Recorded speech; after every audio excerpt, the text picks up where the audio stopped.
Welcome to Caregiver Chats. Today, I'm talking about how caregivers can protect their own well-being. So stay tuned and we'll get into it.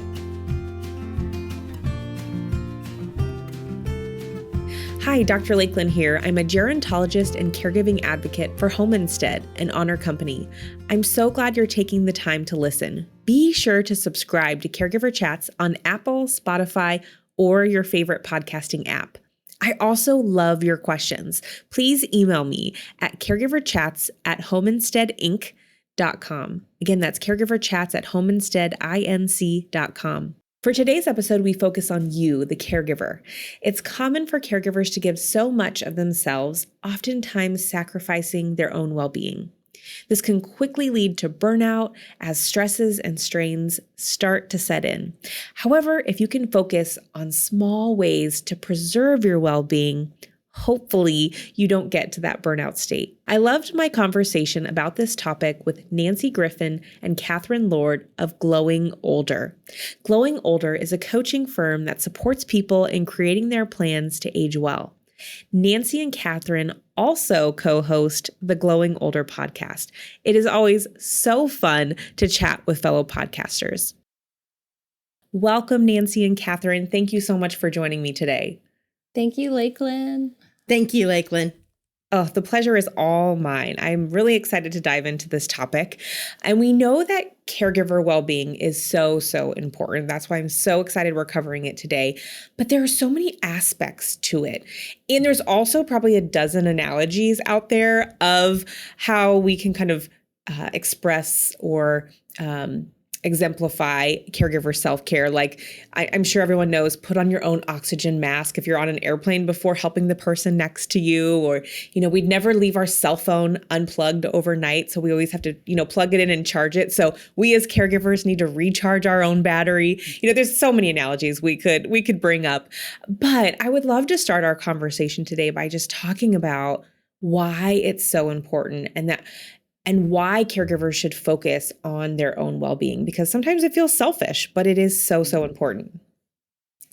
Well, yes. And thank you, Lakelyn. You've been on Glowing Older, and you've been an advisor to us, and you certainly are the caregiver expert. And I don't consider myself a caregiver expert, but at the end of the day, with caregivers, it's really about people helping people. Kind of backing it up and saying, okay, whether we at Glowing Older do work with corporations or individuals, it's really about the person and bringing their whole self to the job, right? Whatever that job may be. And caregiving's a job. And I think that a lot of times people don't understand the incredible toll. I'm sure you bring this up in your past 30 some episodes that you've done about what an incredible toll caregiving takes. And in 100, I think we're close to 187 interviews with experts on the Glowing Older podcast. And we've had experts like M.T. Connolly, who wrote A Measure of Our Age, and Joy Laverde, who's written the Elder Care Handbook. And who will take care of me when I'm older. And all these experts say the same thing, whether it's financial, whether it's your health and well-being, it takes a toll that can be catastrophic. Absolutely. So that's what we when we say wear your own oxygen mask first, it's really about prioritizing your own well-being and not being an oversharer. Because as you know, you can't be your best caregiver when you're resentful and when you're not well, and when you haven't gotten enough sleep and all that. So, that's when we come from the wellness angle. It's really about, prioritizing your own self first, because, and then not siloing that. So not just saying, okay, well, I'm only going to look at my finances. I'm only going to look at my, exercise, but really taking a step back. Katherine's developed as having a master's in social work, some really amazing processes that you can go through, home, health, and heart. And it's a values-based approach where you really take a step back and say, okay, what matters most to me? And if you do that, you become the best you can be. And under that is the best caregiver. Wow. Nancy, there's so many great points that you just brought up. And I love the whole person wellness approach. I think we need to take that in all aspects of life, but especially as we enter a role as a caregiver or care partner, that becomes that much more important because we can't, pour from that empty cup. And we do need to make those investments in our wellness. And so thank you for sharing those thoughts. Katherine, do you have anything you would add to, why self-care? Why is wellness for caregivers important? Well, you brought up, one of those triggering words of selfishness. And I think many care partners and partners in general get into the false myth of being selfish and what that looks like. And if I take time for myself, I really should be at home. If I go get a pedicure, I'm spending money in a way that I shouldn't. And if we get into the should game, it's just an endless pit of shame, and that is never helpful. So you do have to make choices as a care partner, certainly. However, depending on your perspective, if you can look at it as a partnership, as an opportunity to show up for someone in communion, then taking time for yourself and, like you said, filling your cup and doing the things that you need to do to be your best self and how to show up, it's worth it every time. That's, again, such a great perspective on it. And I think you're right. We do get in that pattern of, well, I could have been doing this, or I should have been doing this, or even I have mom friends. We talk about, when we get a little time away, we're thinking about all the things we could be doing at home when we're out, doing something for ourselves. And so I know caregivers that are caring for aging parents go through likely very similar rhetorics in their mind. And yes. That to-do list is always going to be there. And so how can you accept that and take a little time for self-care? So that might be one strategy or approach. And honestly, if you have to name it self-preservation instead of self-care, go for it. If that helps you reframe it of like, this is going to keep me from running away, by all means, you have my blessing. Go for it. Get the pedicure. Get the pedicure. Katherine, I love that you call it self-preservation. I've also heard people talk about it as survival care. You do have to take care of yourself to survive in this role, because so often family caregivers, it's a marathon, not a sprint. That's right. And it's many months, some cases many years or even decades, caring for a loved one, maybe with a serious health condition, a diagnosis like Alzheimer's or dementia. So if you're not taking care of yourself along the way, if you're not taking that time for your own wellness, then you might not survive. You might not survive that marathon. You might not survive, or then you're going to need a caregiver. Exactly. Well, I think that the approach you all take from a wellness perspective, correct me if I'm wrong, but I think it comes from your background in the wellness industry, if I'm not mistaken. So I would love to just learn a little bit more about that. I know we've chatted about it in the past, but would love for you both to kind of just share a little bit about how that part of your background kind of influences the work you do and the support you give in the terms of wellness for caregivers. Oh, for sure. Well, Katherine and I met through the wellness industry. Me coming from spa, she coming from country club on the wellness side. But I really say that the spa industry saved me some years ago, mid-90s. You guys do the math. But, I started at Cornell Hotel School, and the spa industry was just burgeoning. And it really, at its roots, we all know what it is today. There's 22,000 spas today of beauty, wellness, and all kinds of nails and hair and lashes and all this kind of stuff. But back then in the mid-90s, it was really about eating well, exercising, managing your stress, and being out in nature. Those were kind of the four things. And so for me, being from Marin County in Northern California, we were doing yoga and meditating in high school and eating farm to table. And so I really resonated with that. I can tell you that in the mid-90s, not a lot of other people at the Ivy League University did care about the spa industry at the time. They were sort of like, why do you care about that brand new thing? There's only about 50 spas at the time. but I've spent my career in wellness, lost most of my business in COVID. And that's how I pivoted to senior living and aging services. It was my passion, and doing more social impact work as I age. I'm 59. So for me, though, just a little bit personally, wellness means to me just things like Pilates and hiking. And I know Katherine has her own list, and I'm sure you do, Lakelyn, too. But there's certain things that I do. And a massage twice a month is a big one. Acupuncture, Chinese herbs, that kind of thing. But just prioritizing, I realize when I'm emotionally stressed, my body gets tweaked. I go to see my massage therapist and she's like, you're all jacked up. What? Well, I had a stressful thing at work, that kind of thing. So I think there's more and more of an awareness of the mind-body connection. So for me, wellness really ties in with that mind-body piece. Oh, absolutely. That's such a good point. I also have that list, and I also feel it in my body when the tension and the stress is getting to me. So thank you for sharing your background. And Katherine, what about you? How's your background in kind of the wellness area influence the work you're doing now?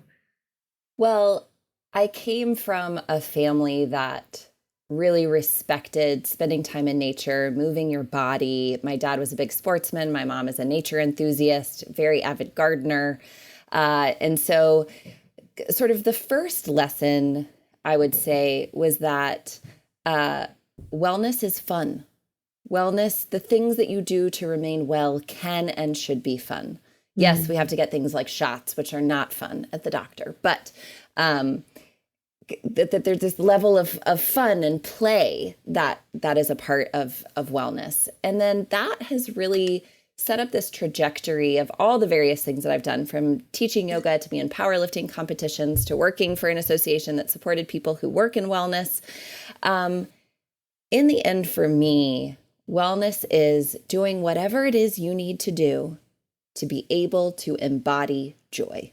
And Nancy alluded to that too, of feeling it. We can continue to sort of do things, but if you can feel them, if you can truly think about the word embody.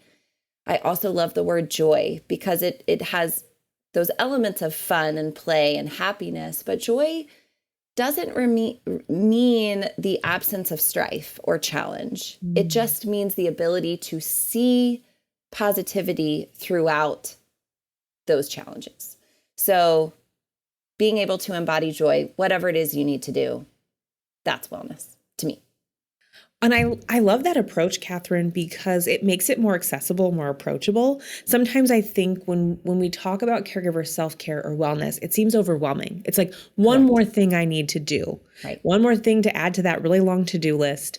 But I love that perspective of, do things that bring you joy, that also bring you wellness. So if it's getting out for a walk or walking with a friend, even better, because you're socializing while you're doing it, or just little things throughout your day. It doesn't have to be going to the massage therapist for an hour. That would be lovely and wonderful. Of course. Okay, now you make me feel guilty, Lakelyn. No, I have a monthly massage. I'm a big fan of massage therapy. But it could be little things throughout the day, like 5 minutes for meditation in a moment when you're feeling super overwhelmed, or that 15-minute walk around the block just to clear your head or to just move your body, or substituting, the chips for an apple, a healthy, snack, which is really hard to do, especially, at Panera when they ask you like if apple, chips, baguette. I'm always like, I want the chips. Of course you want the chips or the baguette. Come on. But I think the key there is that, of course, these things that we do can be joyous. The walk can be joyous. Eating a delicious apple can be joyous. But part of it is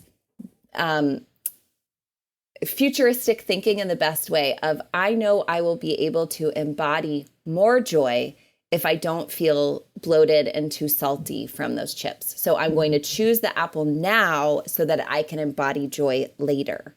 And so, I mean, you too, Lakelyn, are a mom. And so I feel this of, I go to the gym. It's joyous. I love going to the gym, but it's also that so that I can embody joy later when I'm with my kids, so that I'm not totally burned out. Yeah, I'll just add to that too. I just had Maddie Dykewalt on the show. Yes, we had her a while back too. She's great. I mean, her book is so well researched and she's so lovely. But just, I don't know if you finished her book yet, but that idea of the small steps. And what we were talking about is that it's so important to get those small steps because A, they add up, and B, they create synergies. So I use the example that when I eat too much, I don't want to get on my Pilates reformer. I'm lucky to have a Pilates reformer, a COVID thing, but I have a Pilates studio in one of my guest rooms. And it's like, if I feel gross because I overate and abused my body, I'm not going to go get on the reformer. But if I eat healthy, I'm energized. I feel good about myself. So those small steps have synergies that you might not even imagine. Absolutely. Yeah. And I love going back to those kind of small actionable steps that make it a lot more manageable. And I think, we've been talking about wellness kind of in general and also specific to caregivers. I think that sometimes, again, those that are listening are likely caring for an aging loved one. They might be sandwiched and also caring for children. But caregiving, it is something that will, if it's not impacting us now, it likely will down the road. Or maybe if you're not the primary caregiver, you might be supporting a primary caregiver. So when we think about caregivers and implementing this concept of wellness, how can kind of planning ahead for it or implementing a little bit of a plan be helpful for caregivers? Well, I'm going to start on that and then let Katherine run with it because this is firmly in her alley. But, I think some of the language that Katherine uses as I intro her on this is that it's a beacon. It's like your North Star, right, Katherine? So I'm going to let you go. Okay. Well, we talk about in our programming, basically plan and revisit. Plan and revisit, plan and revisit. So yes, there is planning, but to an earlier point you made, Lakelyn, it can't be a to-do list. Making a life plan, making an aging well plan, thinking about your wellness. If we have one more Post-it note with a to-do list, I mean, for me personally, I'll lose it. Yes. I can't take on more to do. What I can do is dream. What I can do is think. What I can do is, again, try to embody what it is I'm trying to do sort of long term. And rather than say, these are the achievements I want, certainly those are valuable. But where it's really at is the core values. Where it's really at is how do I identify, like Nancy said, what matters most to me right now? We know that plans have to change, different things. And certainly with the audience of this podcast and the people with whom we work, you could be around the corner from something really messing up your plan. Yeah. So hopefully in a positive way, but likely not. So we have to remain nimble. And part of supporting our wellness is making sure we are able to be nimble. So what is it that can create a foundation that gives us enough stability to then sort of adapt as things continue on through life? I'll just add to that too. Yeah. It also helps you create your aging dream team, right, Katherine? We'll speak to that, Nancy. Well, I mean, it's for me, it's my massage therapist. For me, it's my acupuncturist. For Katherine, it's her yoga studio and her community of mothers.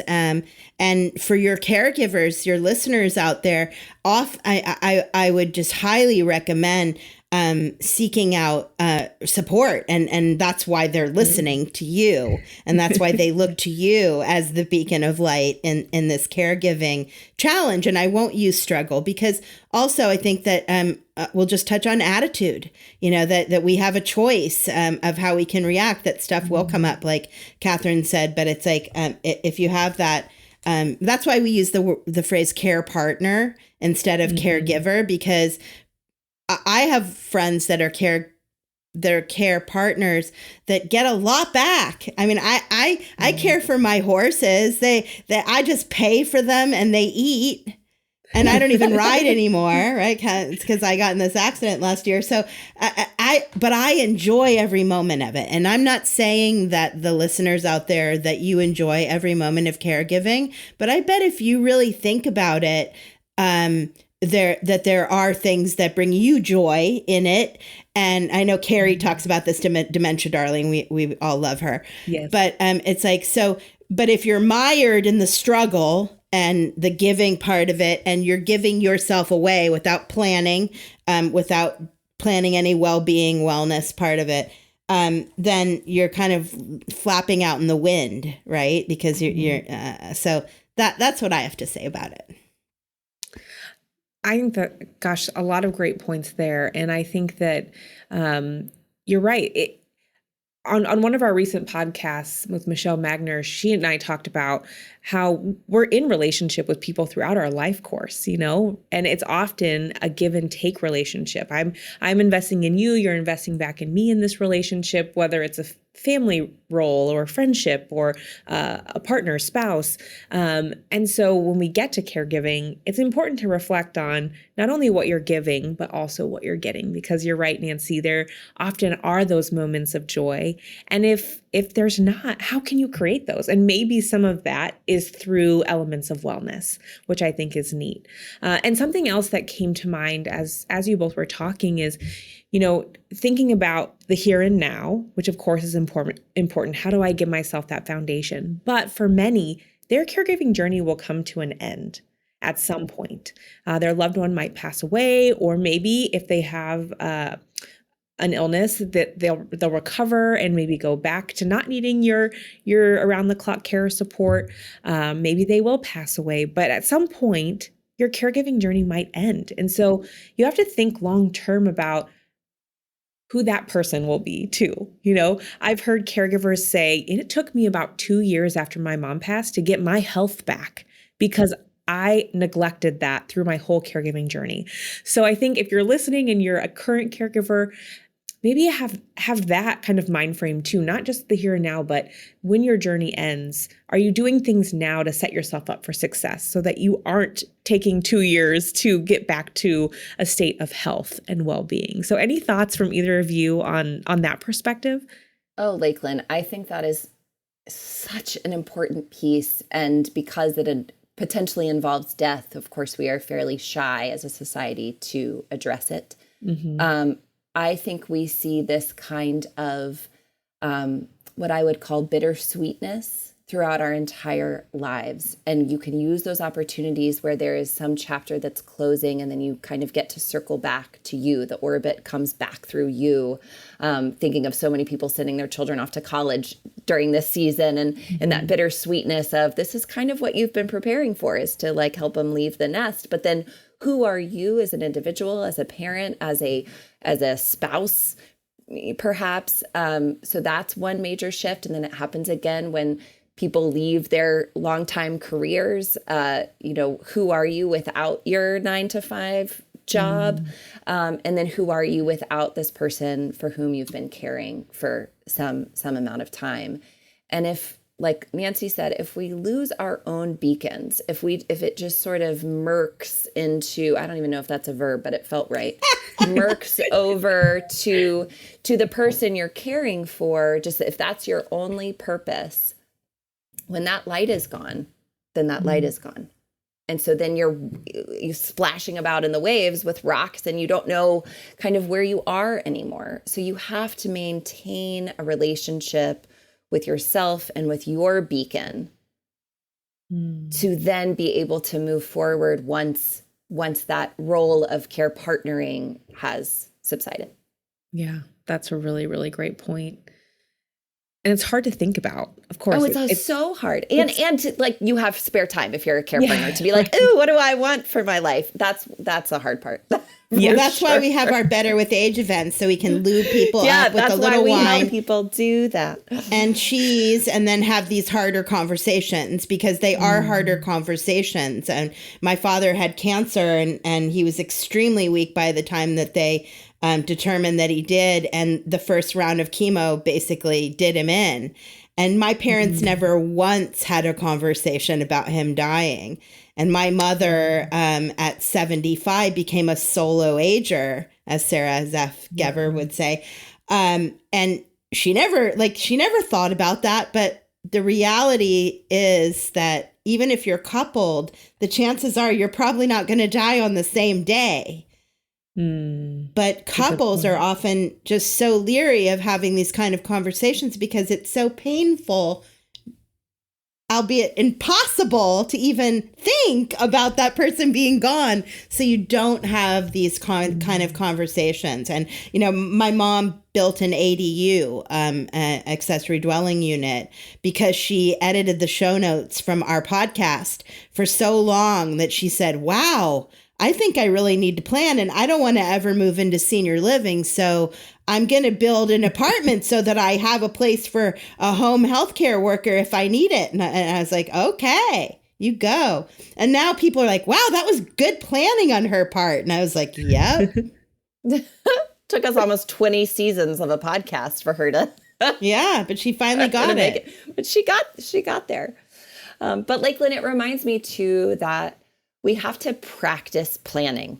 Yeah. There are actually many books now to help you plan, but you're not just sort of gifted this, you know, when you turn 40 or something like, here, you should start planning the rest of your life. But I think about even just these little microcosms of life, for example, in my sandwich generation self, for this example, my husband travels for work. And as I mentioned, we have 2 small children. Recently, when he went out of town, we did not plan, and I struggled a lot. And so we used that opportunity to say, hey, next time Dad's out of town, who might I get on my team ahead of time? Hey, our amazing babysitter Phyllis, I might not need you, but could you be on call just in case? So that practice in sort of not life or death moments, but again, for my self-sovereignty, for my survival, what kind of team, what kind of plan can I put together so that I can embody joy throughout the week that I'm with my 2 children alone. So caregiving is a very different thing than parenting in many ways. And I think we should acknowledge and respect that distinction. However, we have opportunities throughout our lives to practice planning. And the more you do it, the easier it gets and the better you get at it. And then back to our, you know, sort of thesis with going older is plan and revisit. Yeah, absolutely. Well, and I like that you brought up care team. We talk about that on the podcast often, is creating kind of that support network, that care team of people. And it does take some planning. You might want to sit down and consider, you know, who is in that circle of care, who could support me as the caregiver, who could support my loved one that I'm caring for, or my person. You know, it might be 2 different circles of support, one for the person you're caring for, one for you, but planning ahead to then tap into those resources in those times where you need the extra support. When you feel like, gosh, I can't, I'm at my wit's end, I'm at burnout, I need a break. And so I think that, you know, an element of planning does involve creating that care network or support network, if you will, as you go along the caregiving journey. And thank you for making the distinction, because they're 2 different things, right, Katherine? It's like, and Lakelyn, you guys are moms, but it's like, you guys need something that's just for you. You know, you have something for the kids, you have something for you as a couple, but it's like, for each one of us, caregivers out there, listeners, it's like, there has to be something just for you, and that's okay. And I think that we've gotten this message too much, that it's not okay. And like Katherine was saying about the joy, it's okay to want that joy and to go for it. Yeah. Katherine, did you have something to add as well? No, that was perfect. Oh, that's why I love her. Oh, I really am enjoying this conversation. And I know that you both throughout kind of your lives have had experiences in caregiving or supporting an aging loved one, and I'm sure that that's kind of informed some of the work that you do now.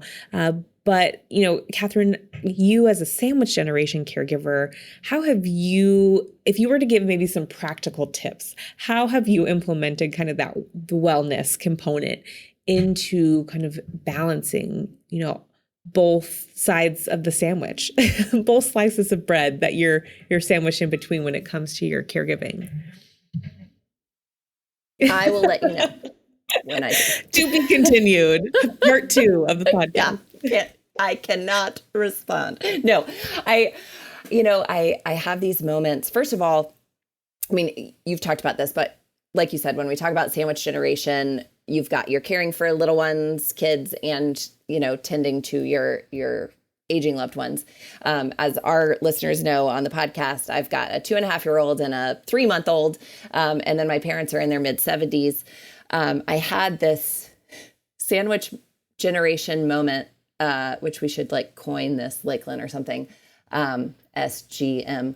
I'm in the car. My daughter is a day old.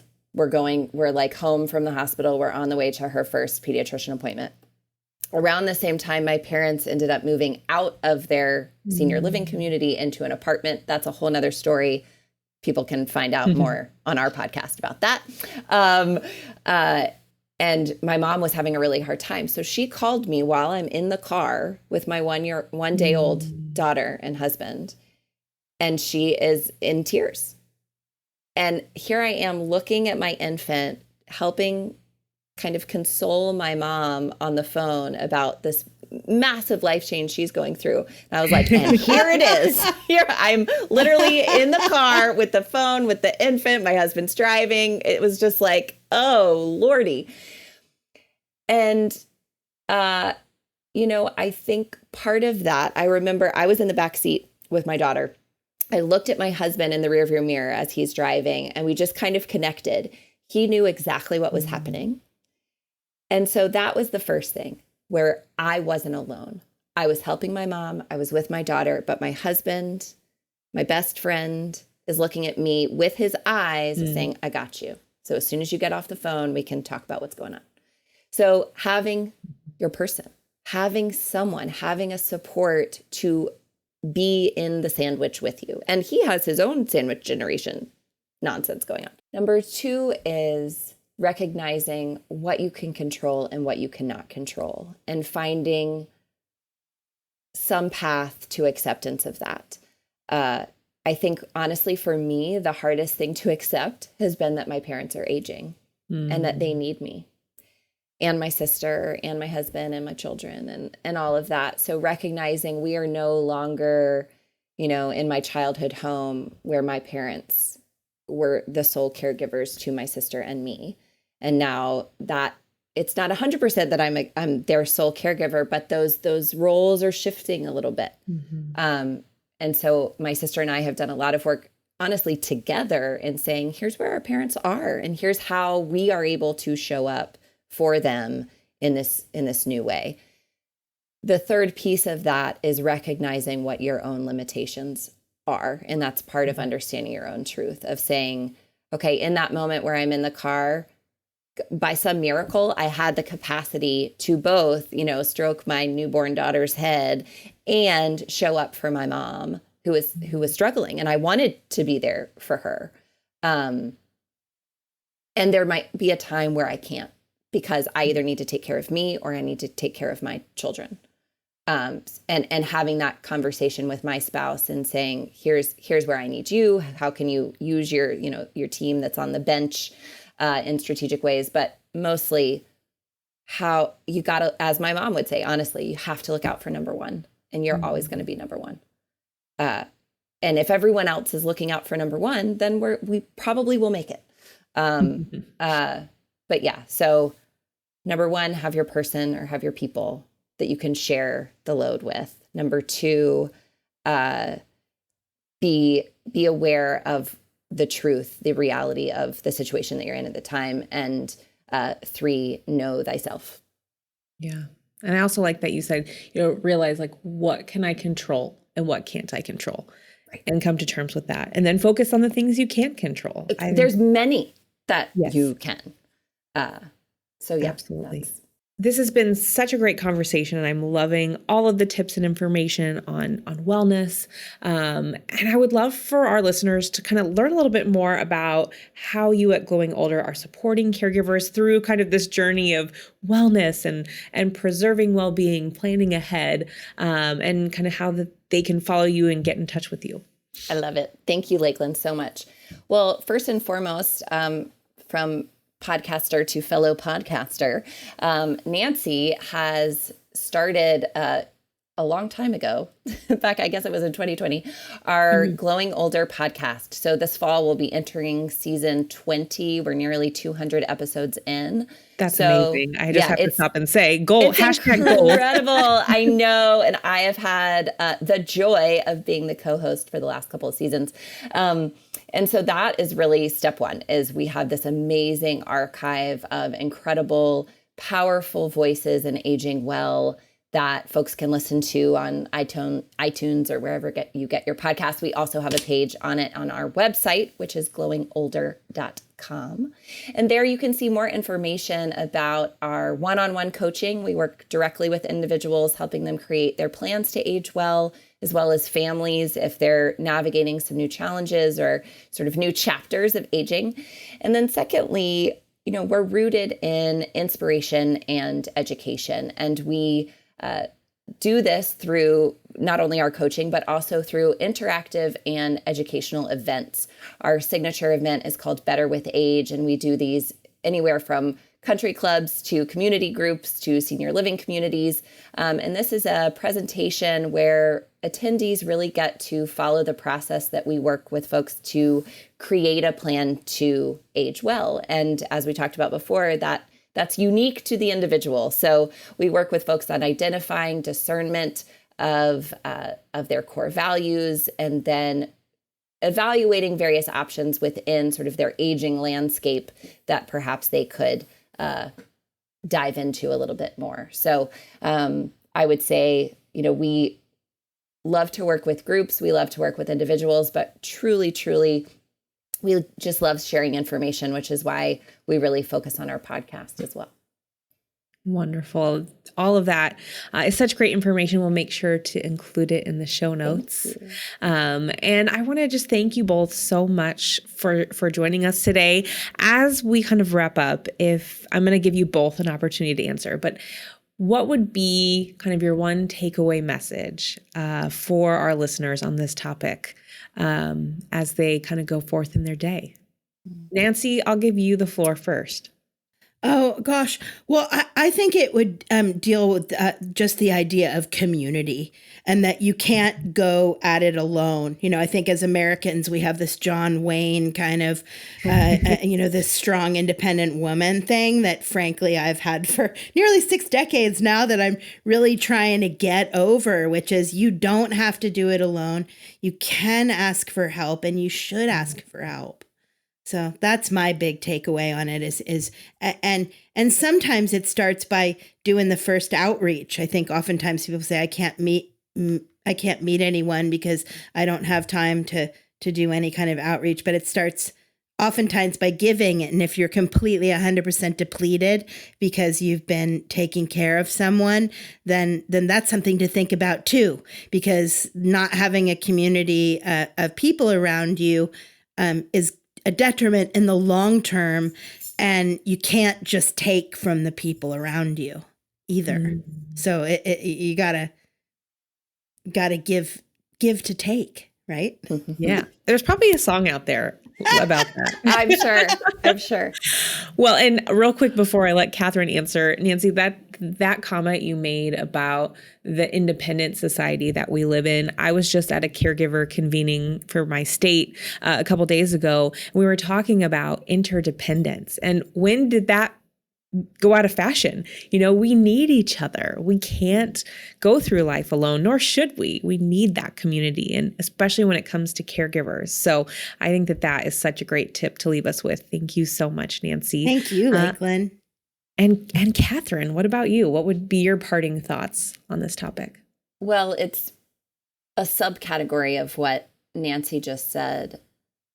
Don't lose your willingness to ask for help. I tend to bring in lessons from my toddler, and that is one. He is so willing to ask for help. Now, he is stubborn when he wants to be, but some of the best words he says to me are, "Mama, help me." And it's so easy for him. He knows he can't open the jar himself or can't carry his baseball bat down the stairs or whatever it is. And I'm thrilled. I'm thrilled to help him.